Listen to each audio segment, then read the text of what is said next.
DPR. Belakangan ini perda bernuansa agama, baik disebut perda Injil atau perda syariah, apapun namanya ya, kembali jadi perdebatan yang mengemuka. Sebenarnya masalah ini memang sudah sejak lama jadi perhatian dan pembahasan kelompok pro demokrasi. Pertanyaannya, layakkah perda bernuansa keagamaan ini untuk ditentang? Apakah ini memang bertujuan untuk menegakkan kebaikan dan kebenaran atau justru lebih kental nuansa politik elektoral? Kami akan membahasnya bersama Pak Ghazali Abbas Adan, anggota DPD RI dari Provinsi Aceh. Terima kasih Pak Ghazali sudah datang. Kemudian ada Bang Andi Saiful Haq, politikus dari Partai Solidaritas Indonesia atau PSI. Terima kasih Bang Saiful sudah datang. Saya mau tanya dulu dari PSI nih Pak, mempertanggungjawabkan kontroversi ini. Tapi sebelum saya tanya ke Bang Saiful, apa yang kemudian dimaksud dengan menentang ini, perda-perda seperti apa yang kemudian ingin ditentang dan mungkin dihapus dari bumi Indonesia? Kita dengarkan lagi pernyataan dari Ketua Umum PSI Grace Natali berikut ini.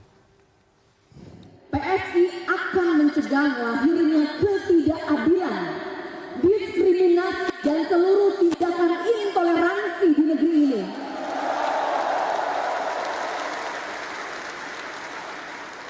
PSI tidak akan pernah mendukung perda-perda Injil atau perda-perda syariah.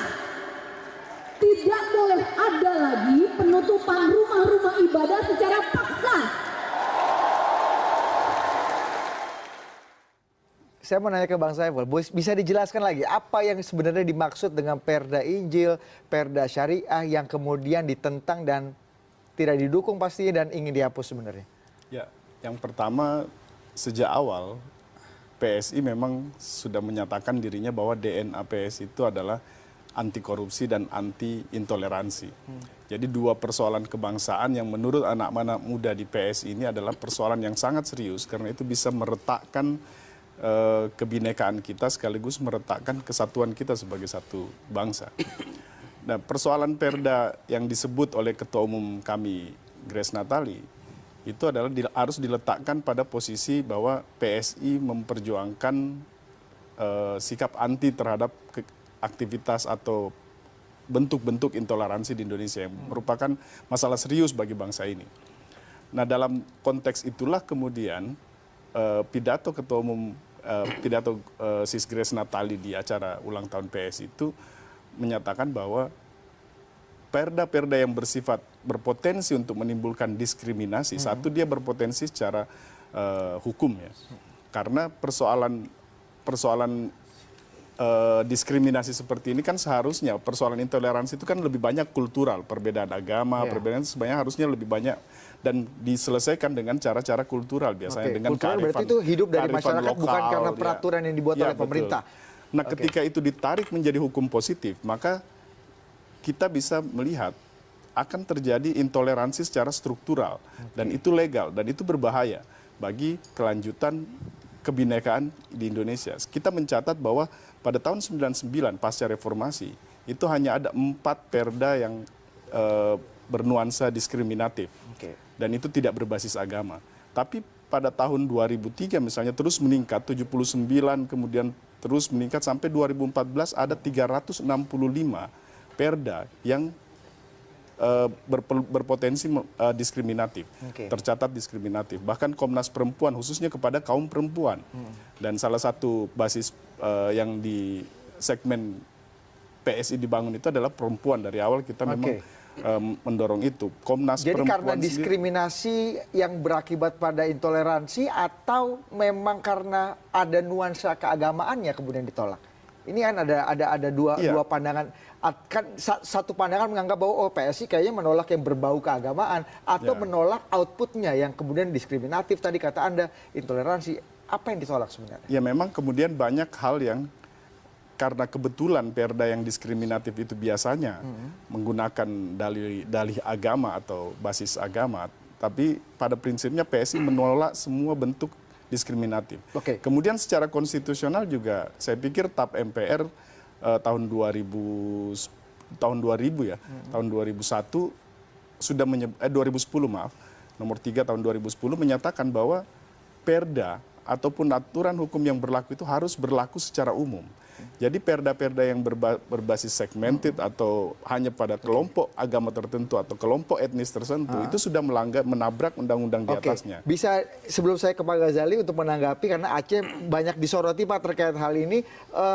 Bisa dikasih contoh nggak Bang Saiful? Apa yang kira-kira hidup di tengah-tengah masyarakat terkait dengan perda-perda diskriminatif ini bernuansa agama? Ada dua yang kita catat, dua jenis. Ada yang langsung ya. Yang langsung ini contohnya adalah misalnya mengatur tata cara berbusana. Kemudian persoalan pembatasan jam keluar malam bagi perempuan. Dan terutama hal-hal berbusana biasanya. Dan kemudian perda tentang miras dan prostitusi dan lain-lain. Tapi itu tidak berkedok, biasanya tidak langsung perda syariah, tapi judulnya perda misalnya menciptakan kehidupan berakhlak dan segala macam. Ada perda yang sifatnya tidak langsung, Mas. Ini juga yang berbahaya. Misalnya melalui kurikulum pendidikan di daerah, konten lokal yang dimasukkan, misalnya sekolah negeri diatur untuk menggunakan seragam Muslim misalnya. Itu kan sebenarnya diskriminatif karena sekolah negeri itu harusnya bebas dari hal-hal yang berbau kelompok tertentu. Daerah-daerah mana saja yang paling banyak melakukan hal itu misalnya dari identifikasi PSI? Kalau identifikasi kita paling banyak keluar dari Jawa Barat. Jawa Barat itu datanya Jawa Barat. Jawa Barat juga ada beberapa di Sumatera ya, Sumatera kemarin kasus. Contoh misalnya di Tolikara. Aceh pengecualian nggak menurut PSI? Ya, yang kedua itu tadi yang tidak langsung ya, yang tidak langsung termasuk perda tata ruang. Perda tata ruang itu selalu masuk di dalamnya soal pembatasan rumah ibadah. Nanti kita akan elaborasi lagi Bang Saiful, tapi saya mau nanya ke Pak Ghazali yang sudah kenyang asam garam di parlemen membuat undang-undang. Pak Ghazali, kekhawatiran atau concern PSI ini relevan atau fata morgana saja menurut Anda, Pak? Ya memang anak-anak muda memang banyak kreatifnya ya, itu urusan mereka lah ya. Ini bentuk kreativitas, bukan. Saya mulai dengan Undang-Undang Dasar Negara kita ini. Saya kan anggota parlemen, mulai dari sini lebih dahulu. Tidak asal mangap jadinya kan, tidak asal menyampaikan itu hanya selera, bukan aturan main. Ini pasal 18B Undang-Undang Dasar Negara kita disebutkan ya. Ini ayat pertama ini. Ini bisa dilihat saya bawa ini. Jadi bukan apa? Ini jelas Undang-Undang Dasar ya? Ya jelas. Konstitusi kita Pak? Ya betul. Negara mengakui dan menghormati satuan-satuan pemerintahan daerah yang bersifat khusus atau bersifat istimewa yang diatur dengan undang-undang. Ya, Aceh kan masuk seperti ini. Mengapa Aceh khusus dan istimewa? Kita lihat sejarahnya lah. Indonesia kan banyak daerah-daerah yang punya gelar macam-macam. Itu bagus-bagus saja. Aceh banyak gelar begini. Aceh disebut sebagai tanah rencong. Karena di Aceh itu ada rencong, di Kampung Andi ada badik ya, di Sulsel, di Jawa Barat ada macam-macam lah ya. Ya. Kemudian Aceh disebut sebagai Serambi Mekah. Ini diartikan Aceh kan pertama masuk Islam di Nusantara. Itu fakta sejarah yang tidak bisa dibantah. Yang ketiga, Aceh disebut sebagai daerah model. Banyak model Aceh ditiru di Indonesia sekarang. Misalnya partai lokal.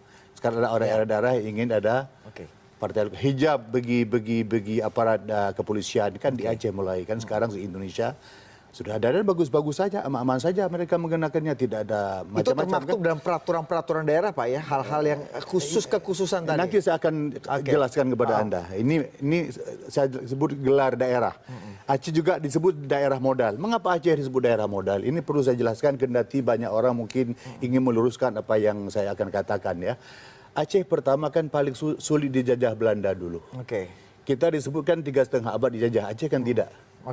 Kendati Belanda sudah ke sana, tapi mereka terus dilawan oleh para mujahidin. Itu fakta sejarah. Pak Ghazali, boleh langsung kita masuk ke, karena waktu kita ini prolog sedikit ini, biar tahu mengapa Aceh itu disebut daerah khusus dan istimewa.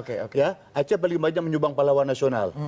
Yang pertama, yang kedua, agresi Belanda kedua, Aceh mereka tidak bisa masuk. Soekarno-Hatta ditangkap di Jogja, Aceh kan aman-aman saja kan, karena ada perang medaria dari Aceh itu yang membuat Aceh spesial tadi Pak. Termasuk itu. Tapi apakah peraturan-peraturan tadi yang seperti yang diidentifikasi Bang Saiful? Saya akan giring ke sana nanti. Akan giring ke sana. Saya ingin menggiring saja biar ada pemahaman kolektif kita sehingga tidak ada mencurigai segala macam ya. Ini yang paling penting saya ingin jelaskan ya. Kemudian apa namanya? Di Aceh ada radio Rimba Raya dulu. Ketika Indonesia sudah diambil Belanda, ada satu radio di Aceh itu mengumandangkan Indonesia itu masih ada. Dan seterusnya. Aceh membeli 2 pesawat untuk Indonesia. Kita bukan ngungkit-ngungkit ya, ini fakta sejarah. Ini modal bagi pesawat Garuda. Oke. Sekarang Aceh Langsung ke titik dengan undang-undang. permasalahannya, Pak. Aceh sekarang punya undang-undang seperti ini. Tolong di zoom biar orang bisa melihat. Ya, saya baca undang-undangnya. Ini Undang-Undang Republik Indonesia nomor 11 2006 tentang pemerintah Aceh, yang taken ini adalah Bapak SBY. Betul. Ya, dan seterusnya. Saya baca sekarang. Oke, Pak. Singkat saja, Pak Ghazali. Enggak, ini harus saya baca apa adanya biar transparan ini ya, biar tidak saling curiga ya. Syariat Islam dapatnya di Aceh ya, pasal 125 ayat 1. Syariat Islam yang dilaksanakan di Aceh meliputi akidah, syariah dan akhlak. Kita tahu jelaskan ini. Kemudian ayat 2, syariat Islam sebagaimana dimaksud pada ayat itu meliputi ibadah, kemudian hukum keluarga, hukum perdata, hukum pidana, peradilan, pendidikan, dakwah dan seterusnya. Ini undang-undang negara. Jadi saya tidak bisa memahami kalau ada yang mengatakan ini diskriminatif dan intoleran. Dan Anda boleh datang ke Aceh, banyak orang-orang Tionghoa di Aceh hidup dengan aman. Di Aceh ada pecinan di Banda Aceh Penayung, mereka hidup aman. Jadi outputnya tidak diskriminatif. Tidak ada. Anda boleh datang ke sana selidiki deh, bikin polling segala macam. Tentang perempuan tadi yang menjadi concern, itu urusan lain. Ini fakta sejarah adalah fakta di lapangan memang begitu.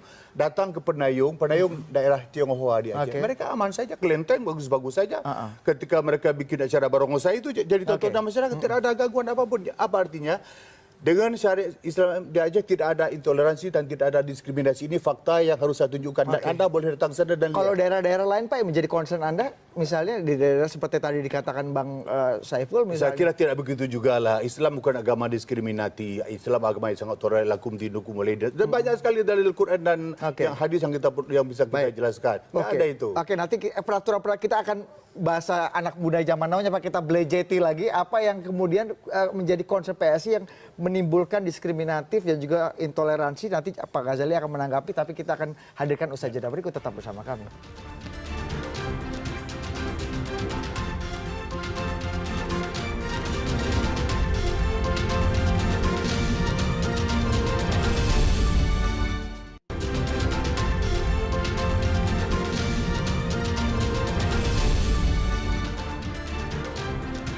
Oke, jadi saya sebelum ke Bang Saiful untuk membelejeti lagi tadi, saya mau ke Pak Ghazali lagi. Jadi intinya peraturan-peraturan yang bernafaskan keagamaan tertentu itu tidak menimbulkan diskriminasi dan juga intoleransi seperti yang ditakutkan Bang Saiful dan kawan-kawan di PSI, gitu ya Pak? Yang saya tahu Islam memang seperti itu syariatnya. Saya baca lagi biar jelas ini ya.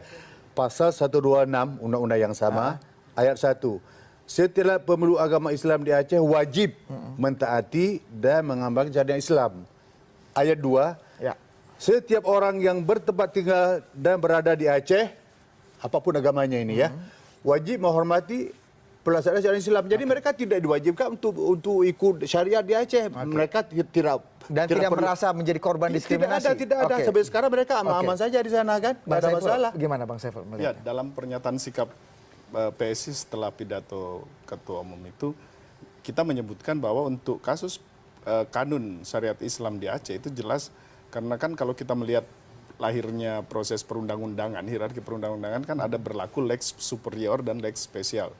Lex spesialis ini Aceh termasuk lex spesialis, artinya dia tidak menabrak undang-undang yang ada di atasnya. Jadi sah kalau ada peraturan-peraturan seperti ini gitu. Kemudian yang perlu diketahui bahwa dalam kanun syariat Islam di Aceh, bagi umat yang non-muslim ada kebebasan 2 hal.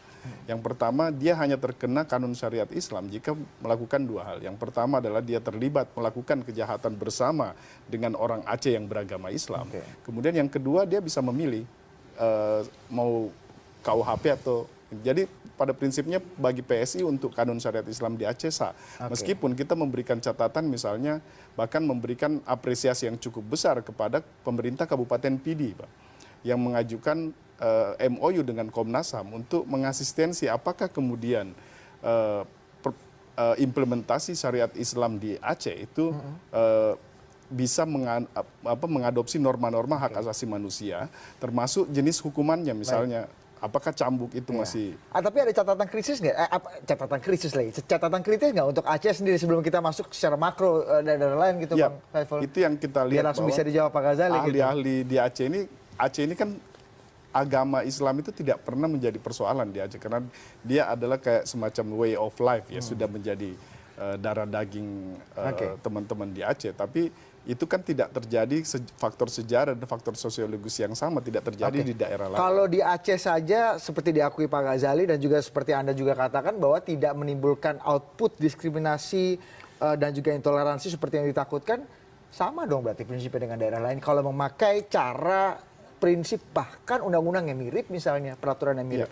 Outputnya di Aceh bagus, di daerah lain harusnya bagus. Ada beberapa catatan misalnya kemarin Komnas HAM memberikan catatan kepada perda yang dikeluarkan oleh pemerintah Kabupaten Biren yang melarang perempuan, membatasi jam perempuan di warung atau di tempat-tempat makan, sehingga itu juga menjadi catatan khusus bagi kita karena misalnya bagaimana dengan suster-suster yang bekerja di rumah sakit misalnya yang harus melakukan pelayanan kesehatan juga di fasilitas-fasilitas umum lainnya, sehingga itu memberikan efek diskriminatif terhadap perempuan, pengurangan jam kerja, kemudian pembatasan hak ekonomi dan akses kultural, dan itu menjadi catatan penting juga bagi PSI. Dan ini juga itu undang yang tidak perda yang tidak menabrak kanun syariat Islam ya, dalam artian perda provinsinya tidak menabrak undang-undang di atasnya.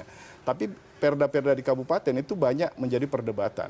Sehingga itu menjadi catatan penting bagi Komnas HAM ataupun Komnas Perempuan ataupun bagi kita masyarakat sipil bahwa ada impact yang muncul dari berlakunya kanun syariat Islam di tingkat provinsi. Begitu keluar di tingkat kabupaten kota, tafsirnya bisa berbeda dan itu masih perdebatan. Saya kasih kesempatan Pak Ghazali. Ya, memang saya tidak tahu persis ada apakah itu peraturan bupati atau sekedar wacana-wacana mereka dalam rangka melindungi wanita-wanita agar tidak gentayangan sampai malam-malam hari. Mereka kan wanita yang harus kita lindungi. Itu saya tidak. Itu hal-hal seperti itu diskriminatif nggak Pak? Orang cara tidak, busana, perempuan di Aceh tidak merasakan seperti itu. Saya tidak bisa memahami mengapa orang luar justru yang kebakaran apa ini? Kebakaran jenggot. Mengapa orang luar malah di sana tenang-tenang saja. Saya ke perempuan di Aceh ada masalah bagi mereka. Anda boleh selidiki deh ada masalah. Tapi kalau Anda simpulkan di Aceh tidak ada masalah, berarti kalau daerah-daerah lain memberlakukan quote-unquote peraturan yang mirip-mirip seperti ini juga nggak masalah dong Pak Ghazali? Islam atau gimana? itu bukan agama diskriminatif, bukan agama intoleran. Kalau kita praktik apa adanya, tidak subjektif. Ternyata di Aceh ya tenang-tenang saja kan. Kalau daerah lain sah nggak Pak? Memakai peraturan-peraturan yang mirip? Saya pikir sah-sah saja. Kita kan berketuhanan, negara berketuhanan ini. Sekarang saya tanya sama Anda, syariah itu datang dari mana? Dari Tuhan atau bukan? Dari mana datangnya? Jangan saya dari Tuhan, dari Tuhan kan? Apa salahnya ajaran Tuhan kita praktekkan dalam masyarakat? Apa salahnya? Apabila kita konsekuen, Indonesia negara Pancasila, negara berketuhanan, sila-sila di bawahnya itu harus ikut sila yang pertama, tidak salah. Jadi tidak melanggar undang-undang di atasnya, tidak ada permasalahan. Tidak melanggar ajaran Tuhan itu sebagai sila pertama Pancasila. Kalau daerah-daerah lain juga Anda sebagai anggota parlemen bertahun-tahun juga tidak merasa ada sesuatu yang salah jika memang sejak era reformasi, Bang Saiful ya, tadi Anda katakan perda-perda bernuansa syariah terus bermunculan atau perda-perda Injil misalnya, itu juga terus bermunculan gitu Pak. Faktanya memang begitu, tidak ada ajaran Tuhan yang diskriminatif dan intoleran. Itu yang saya pahami begitu. Indonesia kan negara bertuhan, negara berketuhanan yang Maha Esa, sila pertama kita. Aturan kita kan selalu mengacu kepada Pancasila kan.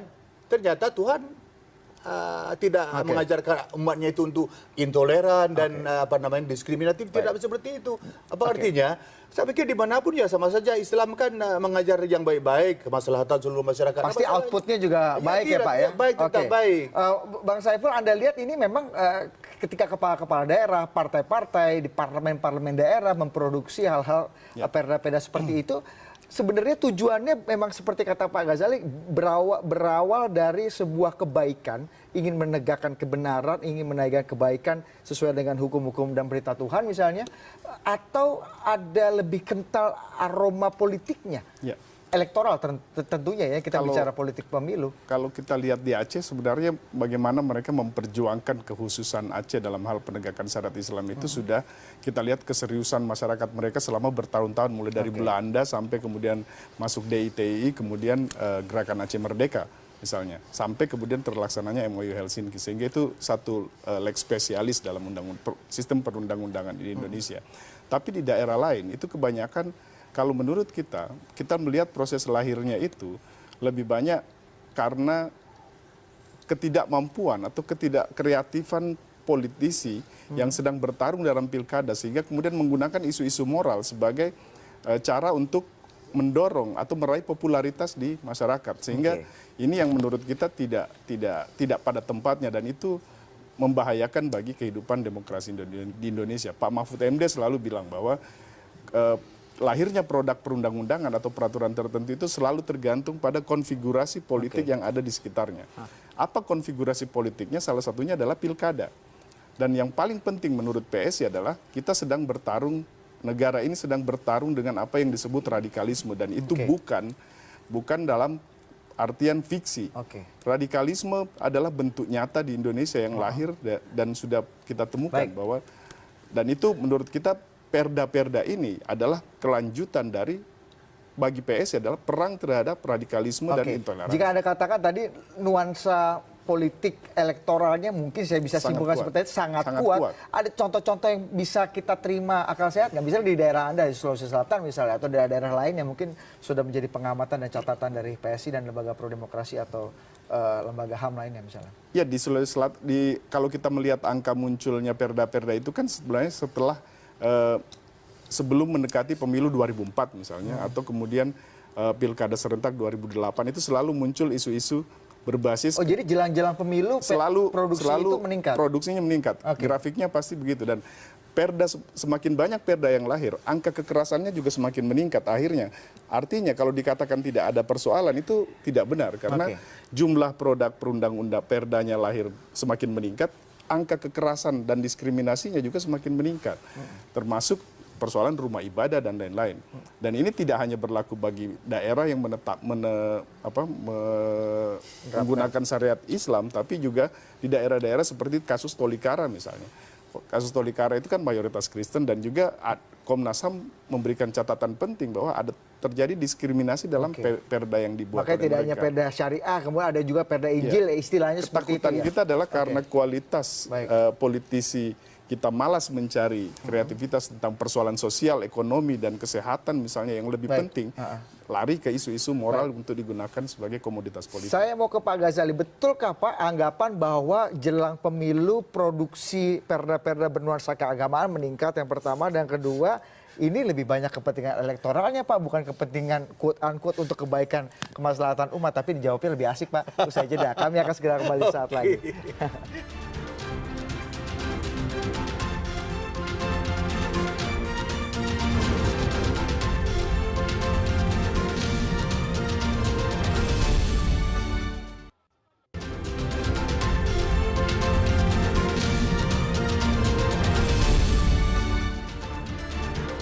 Saya mau ke Pak Ghazali lagi. Dua pertanyaan Pak yang harus Anda jawab. Yang pertama, apakah betul jelang pemilu produktivitas perda-perda keagamaan meningkat di mana-mana, termasuk mungkin di Aceh?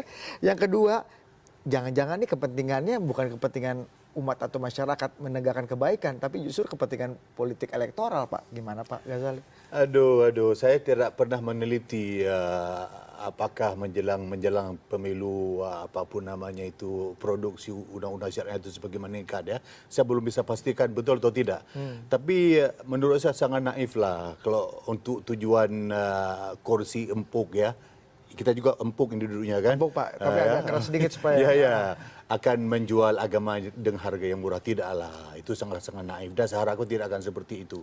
Dan saya tidak melihat demikian selama ini memang. Itu karena memang kehendak masyarakat. Kenapa?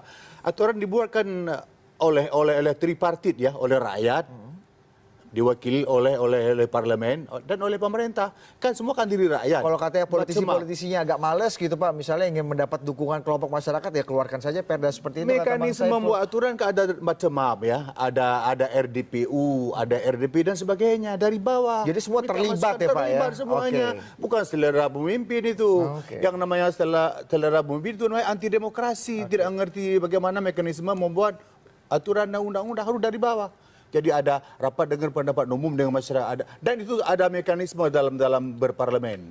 Jadi tidak serta-mertalah seorang kepala daerah dengan sesuka hatinya memaksakan kehendak buat perda yang dia kehendaki, yang dia inginkan agar ada pilihan masyarakat dalam setiap kontestasi politik itu enggak lah. Jadi aroma jelang pemilunya malah enggak ada. Saya tidak melihat itu. Saya tidak melihat demikian. Jadi memang atas dasar ingin menegakkan kebaikan dan juga aspirasi masyarakat. Dari masyarakat. Oke.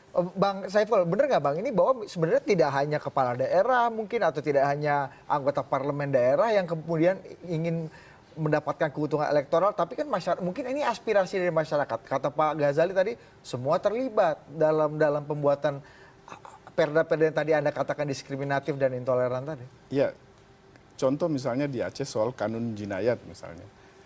Memang ada perdebatan ketika undang-undang itu telah dijadikan sebagai produk kanun atau perda, kemudian muncul pertentangan dari masyarakat. Ada sekitar 20 LSM mengadu ke Komnas HAM yang menyatakan bahwa kanun ini diskriminatif terhadap perempuan, LSM perempuan.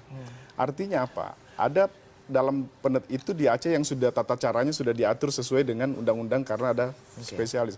Bagaimana dengan daerah lain yang tidak berlaku prinsip lex spesialis tadi?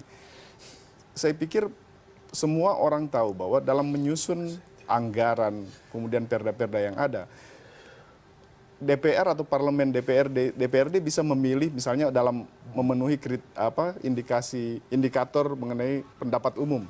Dia bisa mengundang LSM yang misalnya yang pro atau yang kelompok-kelompok yang memang menghendaki perda itu lahir. Jadi kalau suara masyarakat ya, tadi suara masyarakat itu agak sumir atau seperti apa? Agak sulit karena dalam catatan kita dalam aspek legal ya. Dalam aspek legal jelas bahwa satu hal pegangan kita Permendagri nomor 16 tahun 2016 menyatakan bahwa semua produk perundang-undangan itu harus berdasarkan hierarki perundang-undangan tersebut termasuk peraturan daerah. Dan syarat kedua adalah dia harus berlaku secara umum.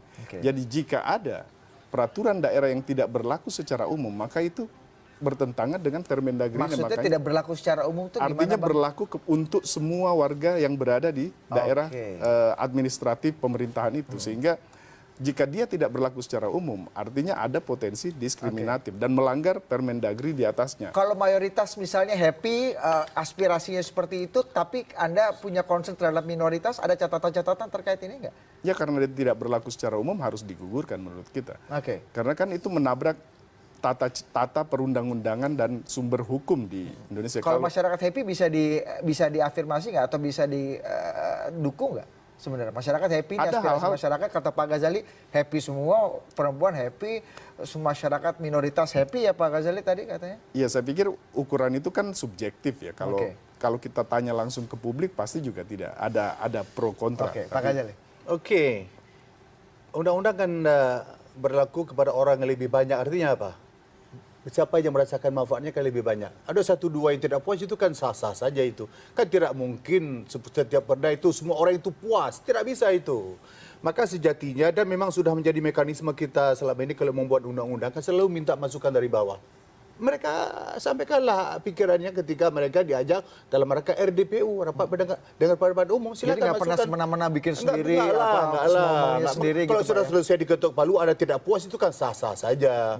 Karena manusiawi saya kira. Jangan kasus beberapa orang itu menjadi seakan-akan semua tidak benar, kan tidak begitu saya lihat. Yang terakhir Pak Ghazali, bagaimana sebenarnya sekarang di musim kompetisi politik seperti sekarang, bagaimana politisi, gimana calon kepala daerah, gimana calon anggota parlemen, gimana masyarakat sebenarnya menyikapi masalah ini dengan akal sehat sih Pak? Saya calon anggota parlemen lagi nih. Ya setelah cukup lama dulu di DPR ya agak lumayan juga lah ya. Tidak bodoh-bodoh amat lah kira-kira begitu ya. Jadi nggak begitulah saya kira. Kita lihat yang real sajalah, yang objektif sajalah, bukan kita menumpang dengan kepentingan macam-macam. Kalau masyarakat sudah mau seperti itu, kita persilakan saja. Tadi disebutkan tidak boleh melanggar aturan lebih tinggi Pancasila. Undip 5. Sila pertama ketuhanan yang Maha Esa itu kan. Apakah melanggar ajaran Tuhan kalau begitu? Kemudian tadi saya sudah sebutkan pasal 18B Undip 5 ada kekhususan. Pada setiap daerah sah-sah saja saya kira. Itu juga aturan lebih tinggi. Jadi jangan dibenturkan dengan macam-macam. Yang lebih tinggi sudah mengatakan boleh-boleh saja kan. Pancasila sila pertama, 18B UUD 45 sudah selesai itu. Jangan dibenturkan dengan macam-macam. Jadi kekhawatirannya terlalu berlebihan atau saya kira sangat-sangat berlebihan itu. Oke. Terakhir Bang Saiful. Ya, bagaimanapun perdebatan tentang hubungan agama dan negara di Indonesia ini sudah selesai di sidang BPUPKI sebelum proklamasi kemerdekaan Indonesia. Jelas dikatakan bahwa negara kita adalah harus menganut negara hukum yang konstitusional dan sumber-sumber hukumnya juga sudah ditetapkan pasca reformasi pada TAP MPR nomor 3 tahun 2000. Dan itu yang kemudian diturunkan jadi undang-undang dan Permendagri. Apa persyaratan Perda itu? Ini mengatur supaya bangsa ini tidak retak. Pertama, dia harus berbentuk tertulis, dikeluarkan oleh lembaga atau orang yang berwenang. Kemudian yang ketiga adalah dia harus berlaku umum. Syarat berlaku umum ini sifatnya mutlak. Sebuah hukum positif, jika tidak berlaku umum maka dia tidak boleh berlaku di Tidak boleh Republik ini. menyenangkan satu pihak saja sementara menegasikan pihak yang lain. Apabila Seperti itu kita kata Anda. mengedepankan mayoritas, maka demokrasi Indonesia ini akan jadi tirani mayoritas. Dan itu akan tetap jadi sikap politik PSI sampai dalam setiap kita kompetisi sudah politik. menghibahkan diri kita lawan korupsi, lawan intoleransi. Oke, terima kasih Bang Saiful. Kita akan Sama-sama. uji nanti. Saya lagi belum selesai ini. Iya. Aceh tidak pernah retak dengan syariat Islam. Nah, itu kesimpulan. Tidak pernah dari Bang retak di Aceh. Kita kompak apakah apapun suku agamanya bisa aman, enjoy tinggal di Aceh. Enjoy semua Pak ya. Dan Mudah-mudahan. saya di Senayan tidak ada retak dengan teman-teman lain anggota DPD se-Indonesia. Apapun suku mereka dan agama mereka. Oke. Tetap aman saja. Kita bangun Indonesia bersama-sama. Tidak retak. Saya yakin masyarakat juga enjoy melihat diskusi kita, tapi waktunya yang tidak enjoy. Oke, Waktunya terima kasih sudah banyak. habis. Terima kasih Pak Ghazali, terima kasih Bang Saiful. Kita akan adu. Gagasan ini memang harus terus diadu karena masyarakat biar dapat perspektif yang lebih jernih terkait dengan hal-hal seperti ini. Terima kasih Pak Ghazali, terima kasih Bang Saiful atas perbincangannya. Kami akan segera kembali usaha jeda berikut. Tetap bersama kami.